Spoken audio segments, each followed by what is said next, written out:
When I do these shows, I like to think of it as being more than just a monologue, that I'm actually having a two-sided discussion. Okay, granted, right now I'm talking to a camera, but work with me here. So when I read stuff on the forums, I like to actually respond to them, and one of them is actually what I want to talk about this show. So at the behest of one of my viewers, I'd like to talk to you guys about game immersion. Or, simply put, why I'm not playing World of Warcraft right now.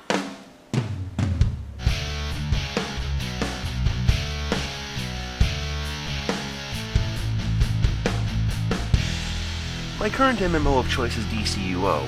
I play World of Tanks and a few others, but DCUO has actually become enough fun for me to justify spending money on it. Previously I played World of Warcraft for years, and then dropped the game about a month after Pandaria was released. Plenty other reasons too, the 85 to 90 slog, the fact that the game was browbeating me that I was a waste of a carbon-based life form, the bad storytelling that didn't feel like it was going to have a decent ending. But this episode we're going to focus on the immersion. I mentioned it briefly in the C-Word episode, and a viewer who I've talked with before asked a perfectly legitimate question. How far can you go before something becomes too alienating? The short answer? Well, you know when you know. The long answer? Well, you can see the time bar down there just as good as I can, so you can tell exactly how long the long answer is going to take. First of all, we got to establish some things, like why do we even play video games in the first place? Well, the simplest answer is the Bartle test. If you just said the what, don't worry about it, I'll cover it in a future episode in full, but for now, the basics. According to Bartle, there's 4 basic kinds of gamers: killers, achievers, socialites, and explorers. All 4 approach online gaming for different reasons, but it's the explorer we're going to talk about this week because that's the style that really seeks this type of immersion.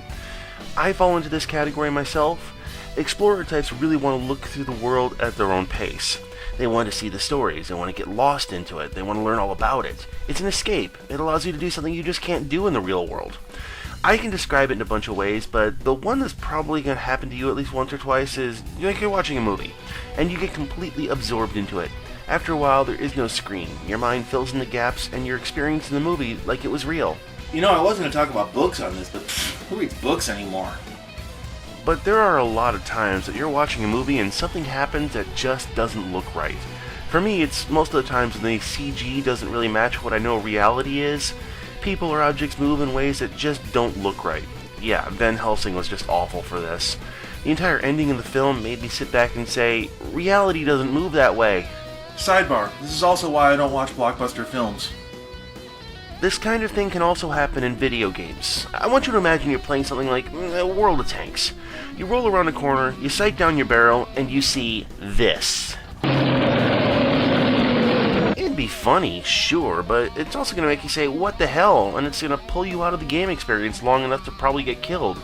In a fantasy MMO, bad writing and storytelling can derail your experience just as fast. I understand that this is subjective, and of course your mileage may vary, but at this point, it may be important to understand where World of Warcraft lost me, and it all has to do with the writing. I wasn't recording at the time, so I didn't get this on film, but I can describe what was going on. Going through Mists of Pandaria, which in itself was an immense slog fest,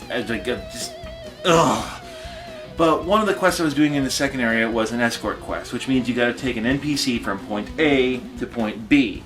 And the whole reason of escort quests is so that you can get jumped all along the way and spring ambushes. Ooh, we're really surprised. Ooh. Okay, so it's about the second or so ambush, and the NPC gets hit by a random projectile and says this.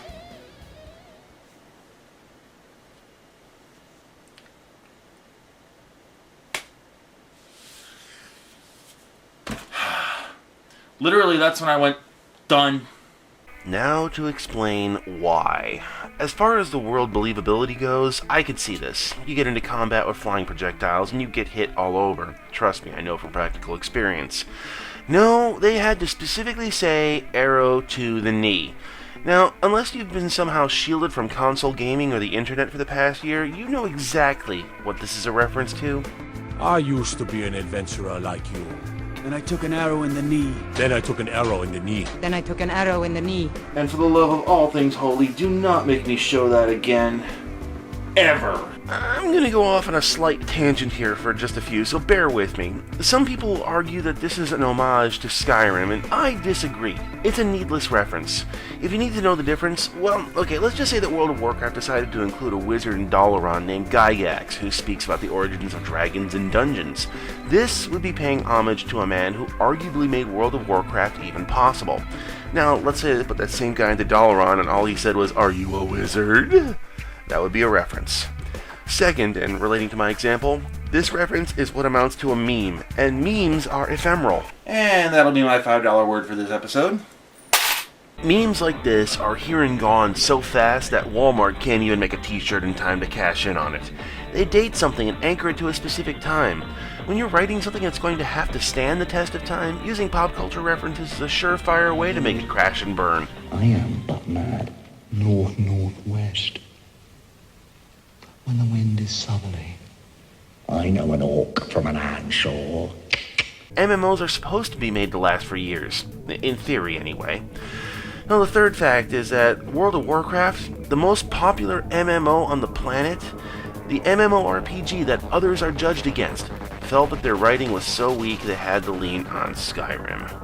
Argue that it's for a laugh, argue that it's a reference, argue that the copy editor didn't catch it and let it slide. They still felt the need to make this reference because they didn't think that the audience would enjoy what they were presenting without it. And this is what really threw me out of the experience. World of Warcraft had to lean on Skyrim for material. Up to this point, I was not enjoying the storyline. I will freely admit that. But when I saw this, took the screenshots, put both hands off the keyboard, and said done to an empty room. Because in my mind, this was the final straw. This is Blizzard saying that their storyline, that their writing ability is so weak that they have to rely on cheap internet memes to talk to the player and not to the character that's on the screen. Not like this is anything new for Blizzard. Let's face it, World of Warcraft is filled to the gills with references, mostly names like Rio Duran, Michael Bay, Lady Humps, and Lady Lala, and of course, Herp Derp. Not to mention quests, and the complete ripoff of Pokemon, yeah. The thing is that each one of these ties World of Warcraft into the real world for no adequately explained reason.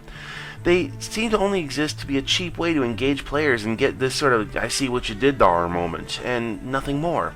In the lore of the world, these references make no sense, and this is why it takes me out of the experience when I run across these things, and it's ultimately why I stopped playing the game. It's impossible to get lost in a fantasy world and they keep on nudging you in the ribs and saying, get it? Get it? Now here's the really weird thing about this. The more modern the MMO, the more forgiving I am towards this type of meme-generated type humor, because it's all about the context. DCUO has this one quest area in which you're fighting demons, and one of the sound clips they love to yell at you is this. All your souls are belong to us.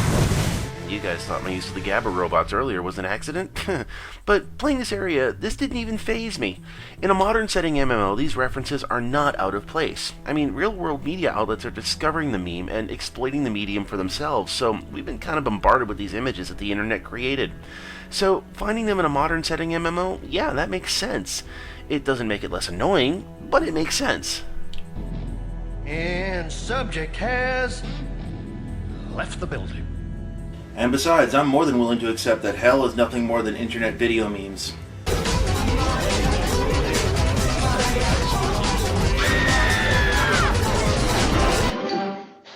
I hate to say it, but it really comes down to context. If you're playing a sword and board MMO in a world that has its own lore and its own identity, references to the real world are at best chuckle-worthy and at worst complete deal killers. In a modern world MMO, it's actually kind of to be expected.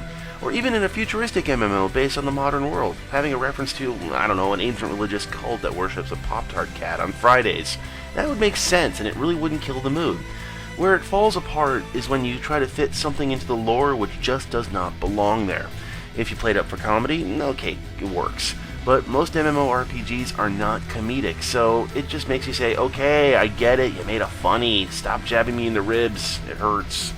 Let me emphasize that this is just my take on things. As someone who wants to explore virtual worlds, this kind of thing bothers me. There's going to be a lot of people who just don't care. Some people are there for end content. Some people are there so that they can level up. Some people are there for the PvP. Some people are there just for the guild stuff. That's fine. That's perfectly cool. But for me, I'm here for the storyline. And it really bugs me. As somebody who's actually taken classes and has been trained and is a professional writer, it bothers me when you write poorly. They can do better. That's all that I'm saying. That's just one of my take on it. Of course, all of that being said, World of Warplanes would be so much cooler if they actually had dragons.